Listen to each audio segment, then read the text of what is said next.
What a father is trying to teach his daughter about men. Welcome to Dynamic Duos Unveiled. I'm Andre Washington. This is a place for conversations about relationships, culture, faith, masculinity, femininity, and the ideas shaping the way we see one another. I'm not here to tell you what to think. I'm here to ask questions, sometimes uncomfortable ones, and examine them through reason, history, tradition, and biblical principle. You may agree with me. You may disagree with me. That's perfectly fine. The goal isn't outrage. The goal is understanding. So with that said, let's get into today's conversation. I came across a TikTok video recently that stayed with me. A young woman was receiving advice from her father. She recorded the conversation without him knowing. Whatever somebody may think about the privacy of doing that, that really isn't what interested me. What interested me was the substance of what this father was trying to tell his daughter. Because underneath the conversation was something that modern culture has almost completely forgotten. A woman needs to understand what kind of man she should value and why. The father was essentially explaining to his daughter that intelligence alone is not maturity, and I think that's important. We live in a society where women are constantly encouraged to measure themselves by academic achievement, degrees, careers, professional accomplishments, income. And those things may tell me that you are academically intelligent. They may tell me that you're disciplined. They may tell me that you're capable. But they do not necessarily tell me that you are mature. They do not necessarily tell me that you understand relationships. They do not necessarily tell me that you understand men. And they certainly do not tell me that you understand what makes a good husband. That distinction matters. The father was trying to tell his daughter something much older than our modern ideas about relationships. He was essentially saying, "Look at what I have done for you. I may not have had much money, but what I had, I sacrificed for you. I helped you. I protected you. I supported you. I helped get you through school. I invested in you because you are my daughter and because I love you. Now, when you look for a husband, you should be looking for a man who is willing to take that same kind of responsibility for you. Not because your husband becomes your father. Obviously, he doesn't. The relationship is different. But the characteristic of sacrificial responsibility should be familiar to you. That should be recognizable. And I think we have almost completely lost that idea. Because now, when you say something like that, people immediately start reaching for words like controlling, or toxic, or patriarchal, or possessive. And this is where I reject modern sensibilities. I reject the assumption that the traditional structure between men and women was inherently oppressive. I reject the idea that women's liberation, as it has developed in modern Western culture, automatically improved male-female relationships. In many ways, I think it has been detrimental to women, and detrimental to men, and detrimental to families, because we dismantled a structure without seriously asking what that structure was accomplishing. Think again about the relationship between a father and his daughter. A daughter trusts her father. She's vulnerable with him. She depends on him. If he's a good father, he has demonstrated through years of sacrifice that he has her interests in mind. Now, obviously, when another man enters her life, he hasn't earned what her father earned over 20 years. So how does that man earn trust? Through commitment. He says, in effect, I choose you. I take responsibility for this relationship. I am willing to share my life, my labor, my resources, and my future with you. That commitment means something. And once that commitment is made, now a woman can begin investing herself into that relationship in a way she should not be doing indiscriminately with every man who happens to interest her. That's the distinction, and this is where I think modern dating becomes confused. Women are encouraged to maintain this ideology of total independence while simultaneously wanting all the benefits that historically came from interdependence. They want the man to provide. They want him to protect. They want him to sacrifice. They want him to invest. But they also want to insist that they don't need him. Those two ideas eventually collide. Because if I am going to sacrifice for you, then naturally I expect that sacrifice to mean something. And provision isn't simply about money. Women sometimes hear provider and immediately think we are talking about a man's salary. I'm not. A man may not have much. The father in that video wasn't saying find a millionaire. He was saying, in essence, find the man who is willing to sacrifice what he has. Those are very different things. A man earning $60,000 who is willing to sacrifice for his wife may be a better husband than a man making $300,000 who considers his resources exclusively his own. The principle is sacrifice. The principle is responsibility. The principle is commitment. And women also have to stop evaluating men by comparison. This is one of the destructive things about modern dating culture. You have a man. Maybe he drives a Honda. But now your friend's husband drives a Tesla. And suddenly you're looking at your husband differently. Why? Did your husband change? Did his character change? Did his commitment change? Did the Honda stop working because somebody else bought a Tesla? No. What changed was comparison. And comparison creates dissatisfaction. If a woman makes the decision, this is my man. This is the man I chose. I'm going to look at what he brings to the table and judge him according to his commitment to me, not according to what every other man possesses. Then I think a lot of women would be much happier. But modern culture teaches the opposite. It teaches constant comparison. There's always somebody richer, somebody taller, somebody more attractive, somebody more successful, somebody with a bigger house, somebody with a better car. And if that's the standard, nobody wins. Men do the same thing, by the way. But I'm speaking specifically here about the father's advice to his daughter.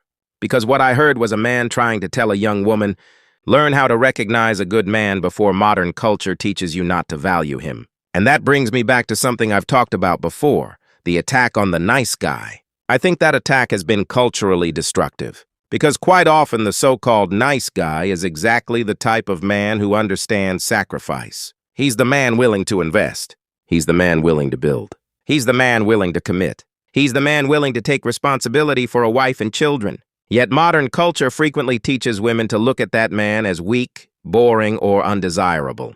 Then later, after years of chasing excitement, some women suddenly start looking for exactly that kind of man. And this is where people become uncomfortable with what I'm about to say. But I'm not going to pretend I don't believe it simply because it makes people uncomfortable. Sexual history matters. It matters especially to men. And we need to stop pretending that it doesn't. Modern culture tells women that they can spend their younger years having casual relationships, hookups, multiple sexual partners, and whatever experiences they want, and that later, when they're ready to settle down, a good man should simply ignore all of that. Some men will. Many men will not. And I don't think it's irrational that they won't. This doesn't mean a woman's value as a human being disappears. Absolutely not. Human dignity comes from God. Your dignity as a human being is not determined by how many people you've slept with. Those are two different questions. But your desirability as a wife can absolutely be affected by your sexual history. People hate hearing that distinction. But it's a distinction. If I'm considering marrying a woman, I'm allowed to ask what kind of life she lived before me. I'm allowed to care. Why wouldn't I? Marriage is one of the largest commitments a man will ever make. He is potentially putting his resources, his future, his children, and decades of his life into that relationship. Why should he be told that her previous decisions are completely irrelevant? They're not irrelevant. Women care about men's histories too. They care about whether a man has been violent, whether he is irresponsible, whether he's addicted, whether he has children everywhere, whether he has enormous debt, whether he's cheated repeatedly. Why? Because past behavior tells you something about the person you're considering attaching your life to. Yet somehow when men say sexual history matters to them, suddenly that preference is treated as illegitimate. No, men are allowed to care. And there is another uncomfortable reality here. Sex has value. People understand this instinctively even when they don't want to admit it. If you give sexual access to men who offered you no commitment, no sacrifice, no future, no responsibility, and no investment, then later you meet a man and tell him, now I require commitment. Now I require marriage. Now I require provision. Now I require sacrifice. He's allowed to notice the difference, because those are two different prices. People don't like hearing relationships discussed transactionally, but all human relationships have transactions. Not necessarily financial transactions, but exchanges. Time, loyalty, affection, labor, security, commitment, sex, resources, sacrifice. We give things to one another. That's part of relationships. And marriage is one of the deepest exchanges human beings participate in. So yes, choices matter. This is why I keep returning to tradition. Our ancestors understood things that we now pretend were simply primitive. Your great-grandmother didn't spend 20 years interviewing hundreds of men trying to optimize every variable in a husband. She met a man who could provide for himself, who had decent character, who was willing to commit, and they built something. Was every marriage wonderful? Of course not. I'm not romanticizing the past, but they understood something modern people have forgotten. You don't find perfection and then build a life. You find someone suitable, you commit, and then you build the life together. That's the part modern people don't like. Because everybody believes they're supposed to find the absolute optimal person. The perfect man. The perfect woman. The perfect chemistry. The perfect lifestyle. And while people are searching for perfection, they often walk past perfectly good people. Sometimes I listen to modern women describe the man they want, and statistically that man barely exists. Then they're angry that they can't find him. Of course you can't. Everybody isn't going to get the 6-foot-something millionaire with perfect emotional intelligence, perfect looks, perfect chemistry, perfect social skills, no baggage, and infinite patience. Just like every man isn't going to marry some 22-year-old supermodel who worships the ground he walks on. That's fantasy. Real life requires making something work. Your grandparents understood that. Your great-grandparents understood that. And that's what I think that father was trying to communicate to his daughter. Look at the man in front of you. Does he work? Does he take responsibility? Can he support himself? Does he keep his word? Is he willing to commit?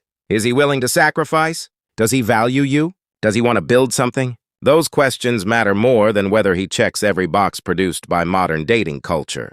And women need to understand something else about men. Men do not primarily need women to compete with them. They don't need another man in the house. And I don't mean that as an insult to women. A woman's value to a man is not simply that she can earn another paycheck. A woman's education is useful. Her career may be useful. Her income may be useful. But none of those things necessarily address what a man is looking for from a wife. A man goes out into the world and competes. He deals with pressure. He deals with responsibility. He deals with conflict. He deals with expectations. And when he comes home, most men don't want another battlefield. They want peace. They want companionship. They want affection. They want loyalty. They want someone who makes life easier rather than harder. And somewhere along the way, we started teaching women that performing that role is beneath them. I don't believe that. I think it is incredibly valuable. A woman who knows how to bring peace into a man's life has enormous influence over him. And this isn't about becoming his therapist. It's not about managing his emotions like he's a child. It's about understanding that men and women bring different things into relationships.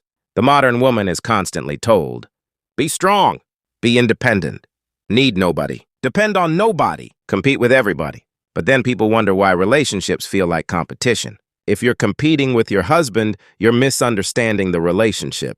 You are supposed to be building something together. And this is why I would tell women to listen carefully when fathers give advice like the father in that TikTok video. Don't immediately dismiss it as outdated. Don't immediately run it through the vocabulary of modern gender politics. Listen to what the man is actually saying. A good father knows men. He's been one his entire life. And if he loves his daughter, he has an interest in helping her recognize which men are likely to protect her and which men are likely to exploit her. So when a good father tells his daughter, look for the man who will sacrifice for you. Look for the man who will commit. Look for the man who will take responsibility. Look for the man whose character resembles the things you saw me demonstrate while raising you. She should listen. Because there's a good chance he understands something about men that modern culture has spent the last several decades trying very hard to make her forget.